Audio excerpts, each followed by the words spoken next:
Subject కి ఒక teacher ఉంటారు, అన్ని సబ్జెక్టులు నన్ను చదవమంటారు. ఇంత చిన్న బుర్రలో అన్ని ఎలా నింపాలి?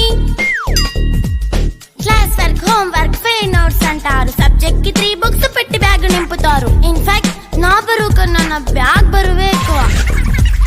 క్వశ్చన్లు, ఆన్సర్లు, సర్ప్రైజ్ టెస్టులు అన్ని దాటుకొని మళ్ళీ స్కూల్ వ్యాన్ ఎక్కేసి అమ్మయ్య ఇక ఇంటికి వచ్చేసామనుకుంటే మార్క్స్ తక్కువ వస్తే చెయ్యాలి అసైన్మెంట్. రిపోర్ట్ కార్డ్ చూపిస్తే ఇంట్లో ఉన్న పనిష్మెంట్. హోమ్ వర్క్ చేయమంటూ మమ్మీ చంపుతుంటుంది. ట్యూషన్ టైం అయిందని డాడీ తరుముతుంటాడు. డాన్స్ క్లాస్ కి వెళ్ళమని తాతయ్య తిడతాడు. స్నాక్స్ తిని వెళ్ళమని నాన్నమ్మ ఆపుతుంది. ఇక అన్నీ అయిపోయాక కాసేపు టీవీ చూద్దామంటే మమ్మీ ఎంట్రీ ఇచ్చింది. బెడ్ ఎక్కమంది. చిన్న నాప్ తీసేలోపు తెల్లారిపోయింది.